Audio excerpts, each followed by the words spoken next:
Hey everyone, welcome back and happy Friday. All right, guys, well, it's super early here, but today Jason and I are both going to be going live together for Hot Messy Topics. That's going to be at 12 p.m. Eastern right here on Up and Adam Channel 1. And that's 9 a.m. Pacific for you guys who are watching on the West Coast. Now, in the meantime, we have so much to talk about because this, of course, I'm recording probably about 2 hours before Hot Messy. And this video is about Scheana not only becoming a New York Times bestseller, we already covered that, but now they're confirming her role on The Valley. Of course, we're going to touch on this a little bit, but if you want a Scheana specific video, and also what Seth Rogen and everybody else has to say about it, then check this out. Smash the like button, show some love. If you're not subscribed, get subscribed, and let's go.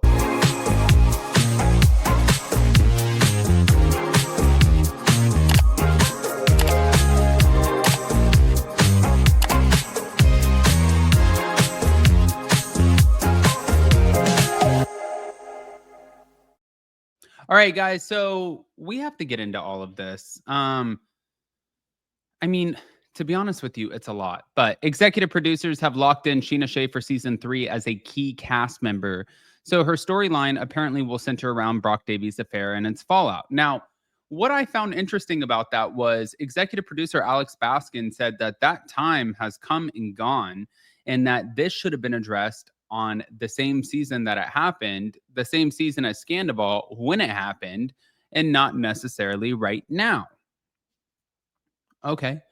So then I guess my next big question is, if in fact this is true about Scheana, would they bring her in to have the affair as a main century storyline plot?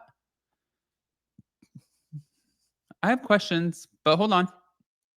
We're not done. She'll move from a friend of the show to a prominent role, stepping in after Jax Taylor's exit and serving as Vanderpump Rules link for the cast. Now, filming is gearing up, and insiders say that her inclusion just makes sense for narrative continuity. But Scheana revealed the last time that she communicated with Ariana was texting a happy birthday on June 24th with confetti and heart emojis exchanged, and Ariana replied, "Thank you." I did ask you guys, because I kind of felt like the Jax saga was going to be coming to an end. I just didn't know how this was going to play out. But ultimately, I kind of looked at it from a business perspective, right?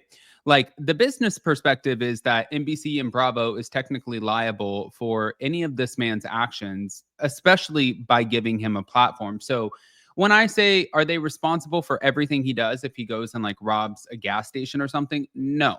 But if God forbid he affects himself, hurts himself, or hurts one of the cast members, or even his wife or anybody else within his home, and they have heard about it, knowing that the fans have heard about it with like the Ring camera footage and the abuse allegations.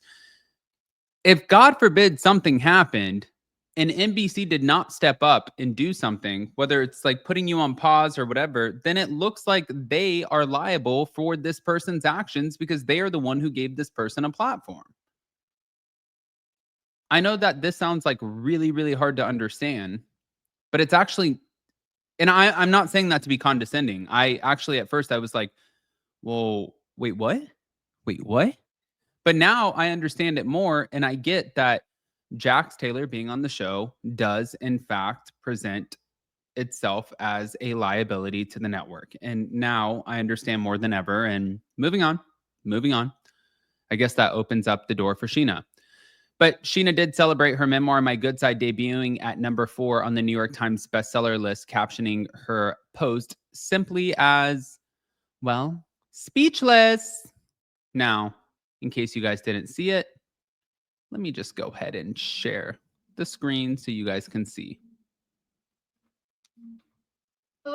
Hey, Scheana. The campaign's been going so wonderfully that we just wanted to get everyone together really briefly to celebrate. And in particular, because we have some really pretty special news, which is that your book is number 6 on the New York Times this week.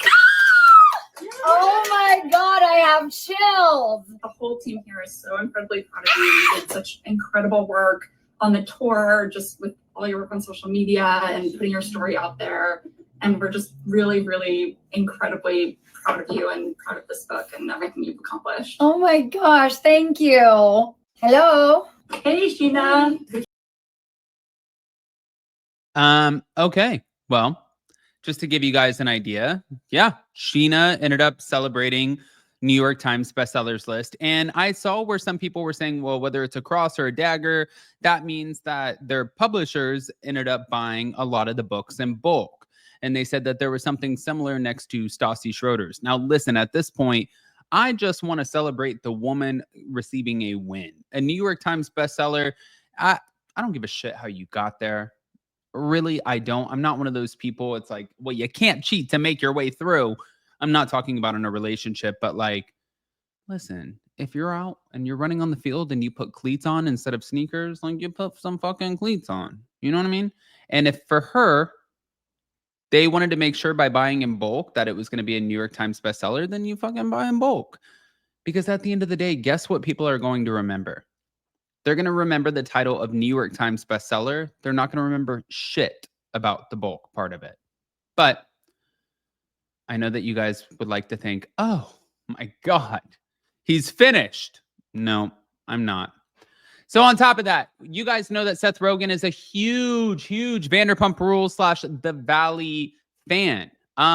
He's always been a fan. Even when he talks about it, when he shares his insight on it, he says that it's one of the shows that he loves watching. And he has actually done multiple commercials with the cast of Vanderpump Rules way back in the day. I think he even did one with James Franco at the time. And I think that one, I forgot. It was that movie. I'm pretty sure it was the movie where they were going to see Kim Jong-un. And I think they were going to North Korea where he had to shove the thing up his butt. I don't know. Point is, Seth Rogen has been a fan for a long time, but he never holds back on his actual opinion, which is exactly what we have right now. So he spoke out about the season 2 premiere and about Jax's dramatic departure. And he labeled Jax as a very, very bad character, saying that he's a fucking asshole. Literally, those were his words, not mine. I'm not just cussing to cuss. But he suggested that he has the same pattern of toxic behavior that, well, he's been watching since Jax Taylor came on the show to begin with. Now, he also said, I don't think that Jax should come back at this point, saying that it seems like his persona is very problematic. It's increasingly problematic, and it has not changed. And also, Seth aligned with the Valley cast and host Andy Cohen, praising Jax's departure as necessary.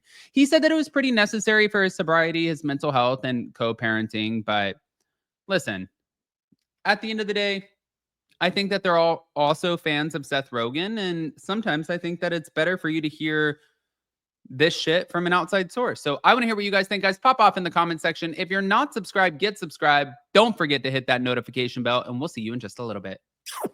Love you.